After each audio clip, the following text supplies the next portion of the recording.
Bonjour, en manchette aujourd'hui, connaissez-vous les droits des usagers et une amende de 3 561 $ à un automobiliste. Bonjour et bienvenue à votre bulletin de nouvelles du 7 novembre 2025, Daniel Yvon, en remplacement de Alain Bellumeur. Tout d'abord, une nouvelle pour les gens de Sainte-Geneviève-de-Berthier. La d'ébullition d'eau potable dans le secteur est maintenant levée, donc il n'est plus nécessaire de faire bouillir l'eau avant de la consommer. Cet avertissement était pour les secteurs suivants: 941 au 1313 rang de la rivière Bayonne-Sud et 1256 à 1365 dans le rang de la rivière Bayonne-Nord, ainsi que le chemin Robillard. Donc, on mentionne que l'on remercie les citoyens pour leur prévention en termes d'eau potable. Maintenant, on vous parle de la Sûreté du Québec. Eh bien oui, à Saint-Barthélemy, grand excès de vitesse devant une garderie. On parle d'une amende de 3 561 $. Eh bien oui, le 5 novembre dernier, à 9h50, un patrouilleur du poste principal de la Sûreté de la MRC d'Autrey était en opération avec un cinémomètre, avec un radar dans le stationnement du CPE de Saint-Barthélemy. Il a capté un automobiliste roulant à 111 km dans une zone où la vitesse maximale était fixée à 55 km. Donc, lors de l'interception, le conducteur fautif, un homme de 40 ans, a refusé initialement de s'identifier. Lors de son identification, le policier a constaté que l'automobiliste avait un permis de conduire sanctionné à la suite d'une infraction antérieure commise en vertu du Code criminel du Canada et qu'il devrait conduire un véhicule muni d'un antidémarreur électrométrique. Donc, on devait vérifier comme quoi il n'avait pas d'alcool dans son sang avant de lui permettre de démarrer son véhicule. Après vérification, le policier a pu confirmer l'absence d'un tel dispositif dans le véhicule. Donc, les conséquences ont été, premièrement, un constat d'infraction de 1 311 $ et 14 points d'inaptitude qui a été remis au conducteur pour sa grande vitesse, son excès de grande vitesse, en plus de 2 constats d'infraction totalisant 2 250 $. On parle d'un permis sanctionné et l'absence de l'antidémarreur éthylométrique. Le conducteur impliqué a également été saisi. Le véhicule a été aussi saisi pour une période de 90 jours. On vous parle de la Sûreté du Québec et un autre point. Donc, il y a une campagne de sensibilisation pour les conducteurs qui conduisent à gauche à basse vitesse. Cette campagne a été publiée par la Sûreté du Québec sur une note humoristique. On vous rappelle certaines règles de conduite. Écoutez-le. Toi, là, tu serais pas un campeur de la voie de gauche? Tu sais, là, celui qui savoure tellement les paysages bucoliques au point d'oublier qu'il y a une file en arrière de lui?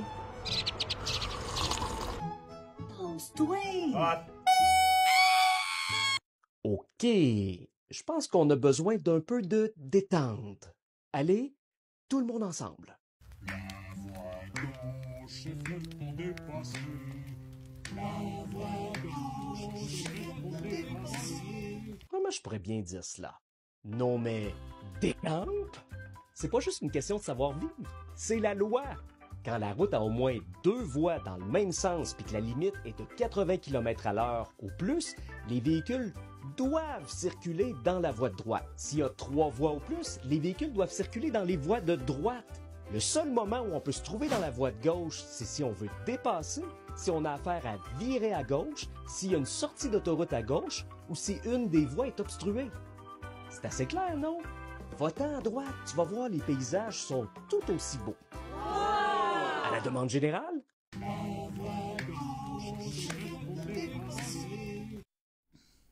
Donc, comme quoi on peut parler d'un sujet, je pourrais dire plate, on pourrait dire qu'on la conduite à gauche, mais d'une façon humoristique. Maintenant, on parle de droits des usagers. Le Centre intégré de santé des services sociaux de la Naudière, le CI3S, en collaboration avec le Comité des usagers intégrés et des 5 comités locaux, souligne la Semaine des droits des usagers qui aura lieu du 9 au 15 novembre sous le thème « Il était 12 droits ». Cette campagne vise à faire connaître les droits des citoyens qui utilisent les services de santé et de services sociaux au Québec. Il est essentiel d'informer et d'outiller les usagers sur leurs droits et leurs obligations pour favoriser leur santé et leur bien-être, de souligner M. Yves Lapensée, président du Comité des usagers.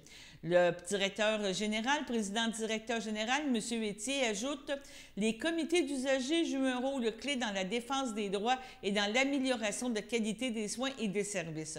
Leur implication fait une réelle différence pour la population. » La campagne « Il était 12 droits » rappelle les droits principaux reconnus par la loi.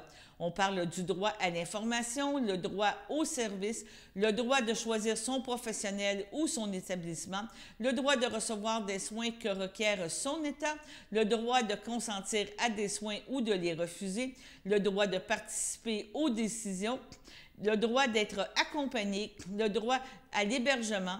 Donc, vous avez aussi le droit de recevoir les services en anglais, le droit d'accès à son dossier d'usager, le droit de confidentialité du dossier, le droit de porter plainte. Donc, c'est vraiment une activité qui sera présentée tout au long de la semaine. Regardons un court vidéo qui parle de ces droits.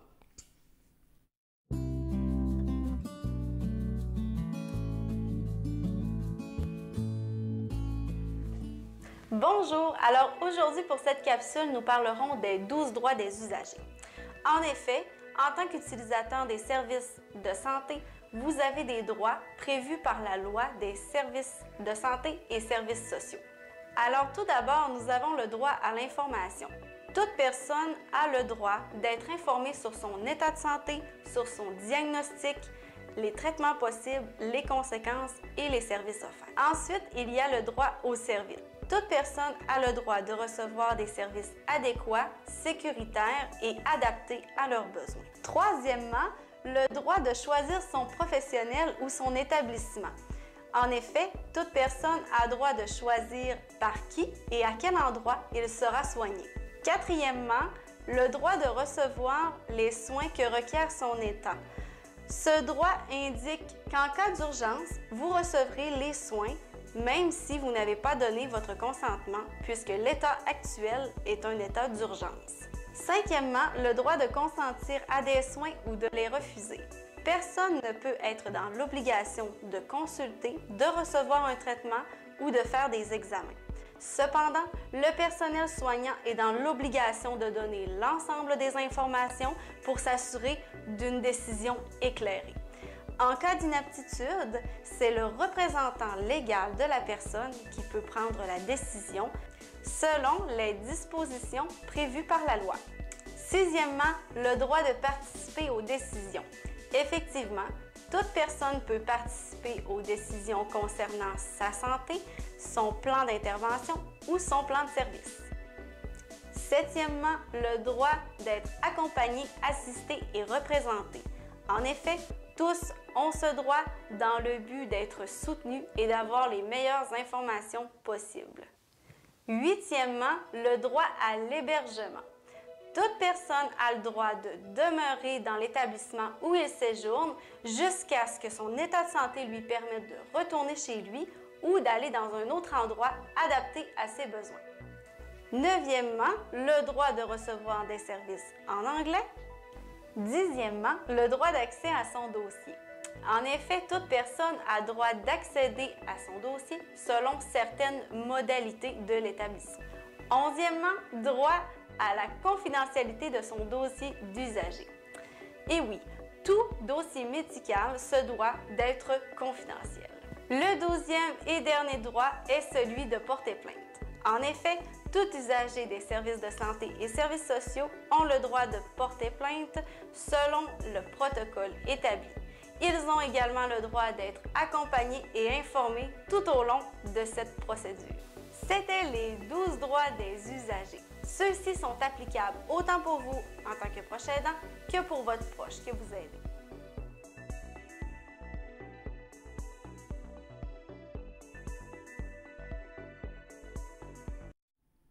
Donc, vraiment, c'est important. On va continuer de vous parler la semaine prochaine de ces droits. En terminant, il y a une activité à faire en fin de semaine, donc une conférence gratuite qui a lieu à la Norelle le dimanche 9 novembre. La bibliothèque et la Société d'histoire vous invitent à assister à la conférence gratuite ce dimanche le 9 novembre, excusez-moi, à compter de 14 heures au pavillon Jean Bourdon. C'est en puisant dans ses souvenirs familiaux que Sylvie Froment, enseignante à la retraite, a eu l'idée d'écrire les 2 tomes de Les Belles de Lanaudière. Vous venez découvrir comment se déroulait la vie de ces Lanaudois entre les années 1920 et 1960. L'auteur nous raconte la vie rurale de cette époque, le pouvoir du clergé, la place des femmes, le travail de son grand-père qui était enseignant et l'inspecteur des écoles. Elle y aborde aussi le cas de la grippe espagnole, de la tuberculose, des fléaux qui ont marqué le début du 20e siècle. Sur ce, allons à la première pause. Votre station de télévision de Berthierville vous invite cordialement à son bingo hebdomadaire télédiffusé tous les samedis matins dès 9h30. Depuis longtemps, les fans de CTRB se divisent le joyeux montant de 600 $ chaque semaine à cette joute de bingo. N'oublions pas non plus le super bingo mensuel d'une cagnotte de 2000 $ que vous pourriez vous partager chaque premier samedi du mois. Un moment de fébrilité qui pourrait devenir payant pour plusieurs d'entre vous. Pour vous procurer ces fameuses cartes de jeu, les dépositaires participants sont à Berthierville, le dépanneur Formule 1, la station-service Armois sur le boulevard Gilles Villeneuve, le marché IGA Extra Famille Mondor sur la rue Gabriel Brissette, le marché Métro Boucher sur la rue Notre-Dame et la pharmacie Proxime sur la rue Frontenac.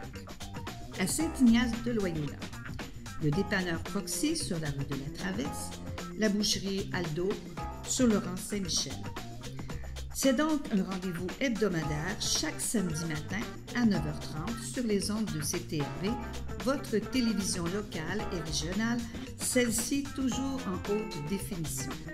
Toute l'équipe de CTRB vous remercie de votre fidélité et vous souhaite bonne chance.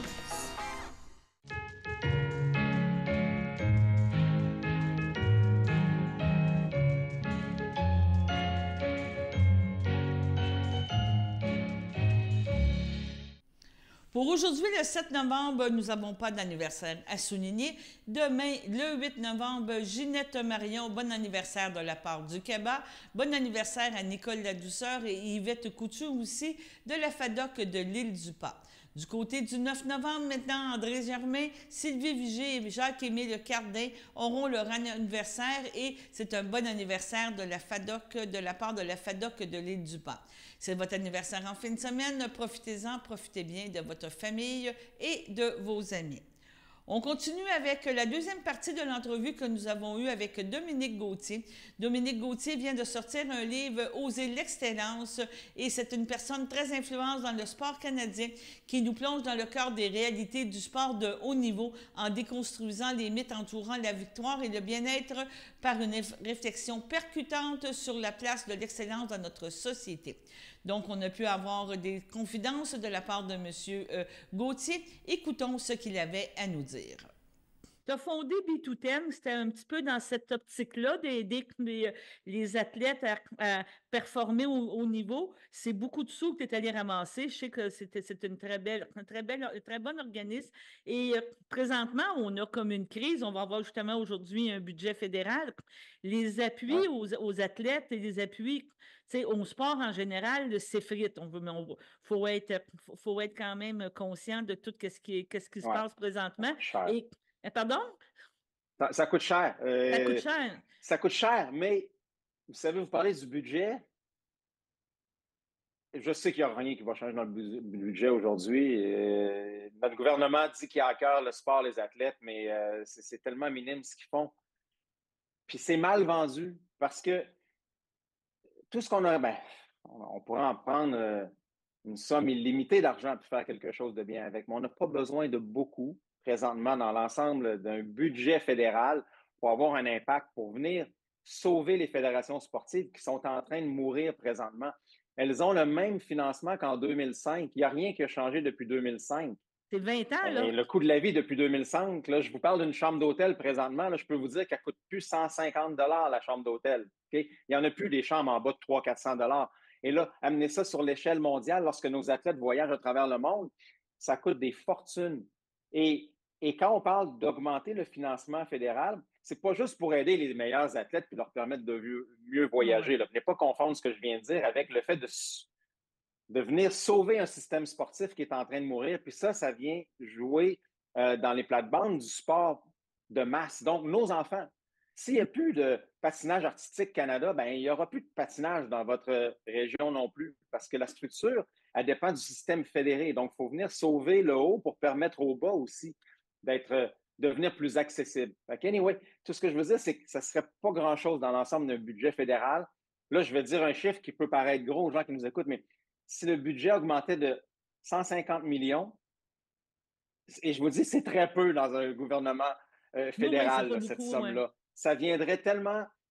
Ça donnerait l'air, l'oxygène, devrais-je dire, que nos fédérations ont besoin présentement, et de mieux encadrer les athlètes à tous les niveaux, puis de permettre au système sportif d'être peut-être pas optimal, mais au moins d'être ajusté à 2025. Et à la réalité de 2025. Ouais. Et je vais te rajouter peut-être changer l'échec d'un jeune qui a un petit peu moins performé. Peut-être ça va peut-être être la future vedette parce qu'on va l'avoir accompagné, on va avoir trouvé des choses pour l'aider. Parce que si tu fais un peu d'échec, si tu te dis, bon, ça vaut plus la peine, je continue pas, mais ça veut pas dire que faut être la résilience, faut être la performance. C'est quelque chose, là, être athlète. Là, ça devient à la fin un job à temps plein, mais qui n'est pas toujours capable d'être à temps plein là, pour plusieurs athlètes. Là. C'est ça. Non, exactement. Mais très peu d'athlètes vont en faire des carrières. Là. Donc, c'est pour ça qu'il ne faut pas tout faire ça pour ça. C'est sûr qu'à travers ça, il y aura des champions, puis il faut les aider. Mais c'est sûr qu'il y a beaucoup d'appelés, très peu d'élus, comme on dit. Donc, mais c'est correct. Regarde, on veut tous être le meilleur qu'on peut être, puis on rêve tous de jouer dans la Ligue nationale de hockey quand on est des petits joueurs puis là. Mais il y en a un dans la province qui va y arriver à votre niveau d'âge. Donc, il ne faut pas non plus en faire une folie. Il faut donner l'encadrement, les espoirs ou les opportunités, devrais-je dire, à nos jeunes. Puis ceux qui arrivent à passer puis qui sont les meilleurs parce qu'ils ont les choses en dedans d'eux qui leur permettent d'être les meilleurs au monde, bien, tant mieux, on les encadrera pour ça également. Donc, ce n'est pas un ou l'autre, c'est d'aider tout le monde à être le meilleur qu'ils peuvent être et donc d'atteindre leur excellence. C'est ça. Bitouten avait été fondé pour les Jeux de Vancouver 2010, mais il a continué encore sa vie, son existence. Ouais. Donc, tu vas avoir des athlètes on va voir à Milan, là, c'est Milan-Turin en 2026. Ouais. Est-ce que tu as hâte de voir la récolte? Est-ce que tu as hâte de voir les jeunes que tu vas avoir supportés? Là, je dis les jeunes, les athlètes. Là, je les trouve jeunes maintenant, moi aussi. Donc, ça doit être nous autres qui est en train de vieillir. Non, ces athlètes-là, écoutez, ça va être une belle cohorte, une belle cuvée, je pense, celle de Milan-Cortina. Dans plusieurs sports, mais naturellement, on l'a vu dernièrement, surtout en patinage de vitesse courte piste, là, je pense qu'on a vraiment repris le contrôle de ce sport-là. On a fait ça justement en créant une culture qui est saine à travers l'équipe nationale. Ça passe aussi par le bonheur, par le bien-être. C'est ça. Et pour moi, ça, c'est la clé. Souvent, on confondait ce qui était le bien-être versus vouloir gagner, alors que pour moi, les deux vont bien ensemble.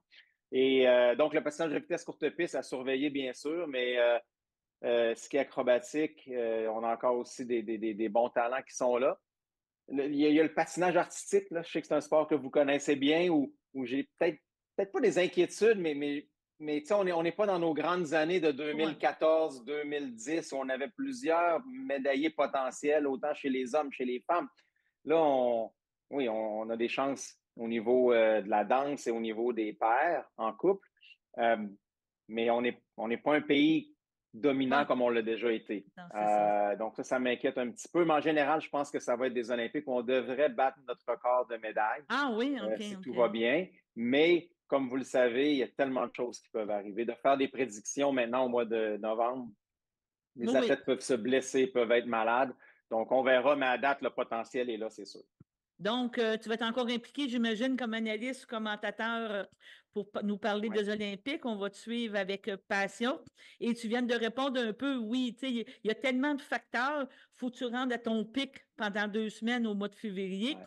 C'est beaucoup de travail. Donc, quand on va regarder les athlètes au mois de février performer, il faut le regarder en disant, ils ont donné leur meilleur d'eux-mêmes au moment qu'ils pouvaient le faire et de quelle façon. Le restant, c'est soit des juges, c'est soit que il y a plein de facteurs, que la qualité de la neige, on le voit, là, il y a plein de choses là, qui peuvent influencer. Donc, il faut être fier de nos jeunes, il faut être fier de nos athlètes, quel que soit le niveau, parce qu'ils donnent toujours le meilleur d'eux-mêmes. Je pense que c'est ça qu'il faudrait retenir comme avec notre entrevue. Voilà, exactement. C'est en plein ça. Comment ils sont sur la ligne de départ. Après, la ligne d'arrivée, le podium, on l'espère. OK. Bon, mais je te remercie beaucoup, Dominique, puis on va te suivre encore avec... on va lire ton livre avec passion. Moi, je suis déjà commencée. Je suis privilégiée. Et je dirais c'est un turnover, là, comment que dire, le turn page, là, on va vite. Moi, j'ai hâte de le finir là, pour pouvoir reparler avec toi, à la limite, de dire oui, c'est merveilleux, c'est très bien. Ah, vraiment gentil. Merci beaucoup. Merci. Bonne journée tout le monde. Au revoir. Ce samedi 8 novembre, Sœur Angèle sera au IGA Famille Mondor entre 11h et 15h pour vous permettre de déguster les fameux crotons de Sœur Angèle, une exclusivité de IGA. Donc, nous l'avons rencontrée pour nous parler de ces fameux crotons. Ben oui, les crotons aussi! Oui! Et ça, c'est drôle, ça! Et ça, là, imaginez-vous que j'étais à Gaspé, puis à un moment donné, je voyais un petit cochon qui courait partout, il broutait l'herbe. Et puis là, j'ai dit, à qui ça appartient, ces petits cochons-là? Alors là, monsieur sort, puis là, j'ai dit, messieurs, c'est le fun, vos petits cochons mangent l'herbe, ils broutent l'herbe salée. Ça doit être excellent. Votre porc, votre petit, la chair des petits cochons, ça doit être excellent. Alors, il m'a donné une petite épaule, je l'ai fait cuire. Ben, j'ai dit, pourquoi on ne fait pas des crotons pour la fondation? Il a collaboré. Et puis là, ça a pris un an, madame, ça ne se fait pas comme ça, là. Alors, on a envoyé ça, et puis ça a passé. Puis là, on les a, justement, chez IGA.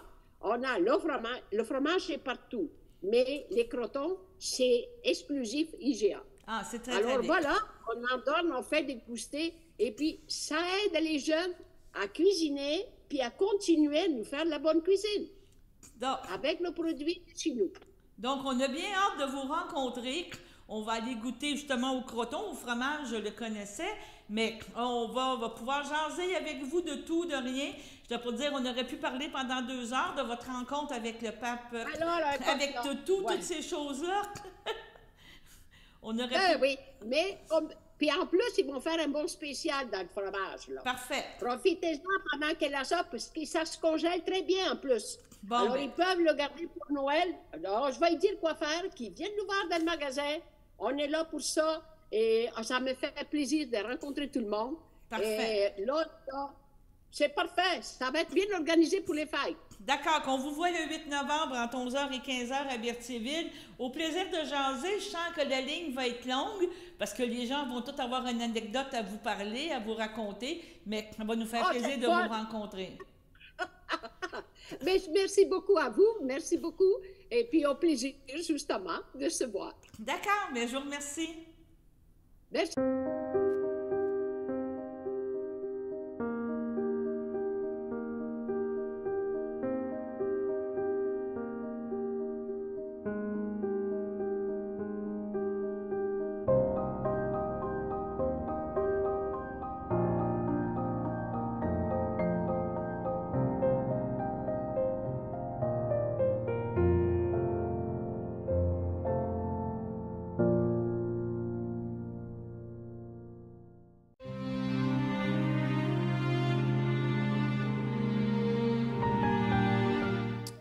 Au CHSLD Le Piémont, le 3 octobre, à l'âge de 71 ans, est décédée Mme Gilberte Cloutier, épouse de feu Robert Cromp, demeurant à Berthierville.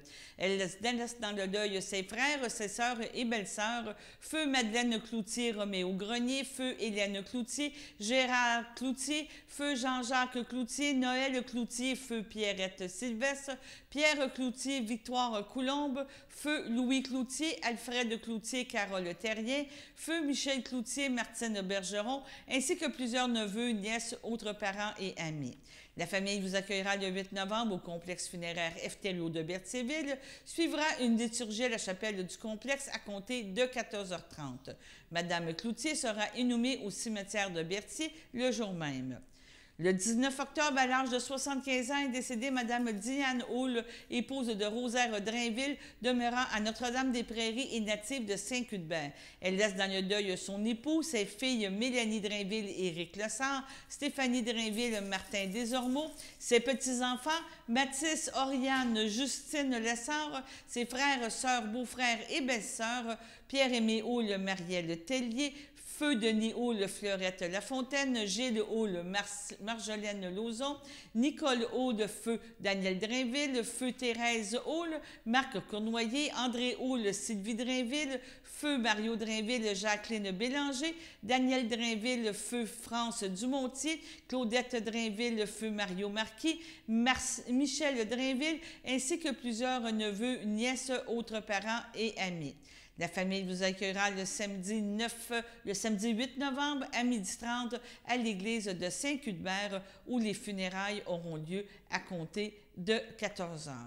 Et le 2 novembre, à l'âge de 86 ans, est décédée Mme Colette Courchaine, épouse de Feu Armand Thibault, native de Saint-Ignace de Loyola.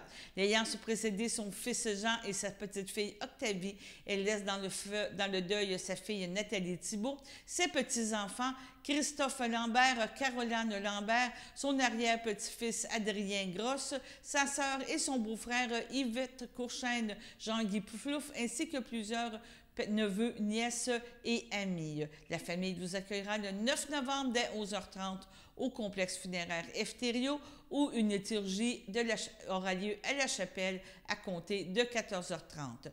Madame Courchaine sera inhumée au cimetière de Saint-Ignace de Loyola. Sur ce, allons à la météo.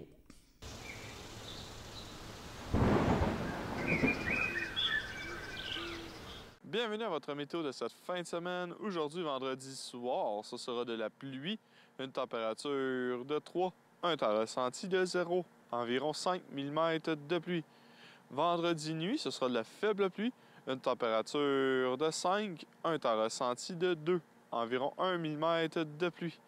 Samedi matin, ce sera des risques d'averses, une température de 6, un temps ressenti de 2, moins de 1 mm de pluie. Samedi après-midi, ce sera ensoleillé avec passage nuageux, une température de 6, un temps ressenti de 2. Samedi soir, ce sera généralement dégagé, une température de moins 1, un temps ressenti de moins 4. Samedi nuit, ce sera un ciel variable, une température de moins 3, un temps ressenti de moins 7. Dimanche matin, ce sera nuageux avec éclaircies, une température de moins 2, un temps ressenti de moins 6.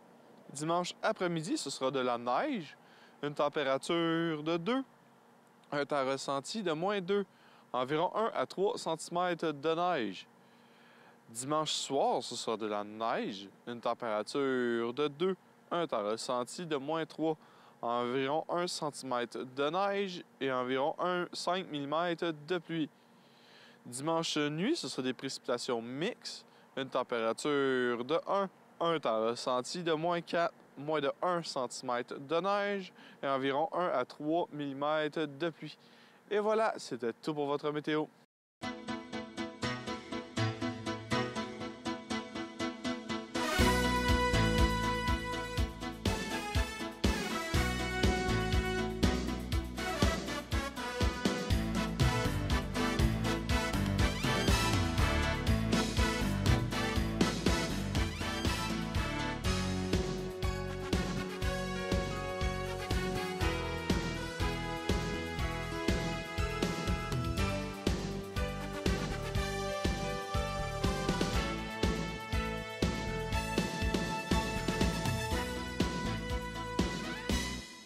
Salut tout le monde, ici Daniel Grenier pour vous parler des télévisions communautaires autonomes. 42 télévisions situées dans 15 régions administratives du Québec. Elles parlent des enjeux locaux et font rayonner les citoyens en leur donnant accès à un média accessible. Je la savais par cœur, celle-là. Ensemble, encourageons les télévisions communautaires autonomes. Ah, ça roule encore? J'ose ma télé communautaire.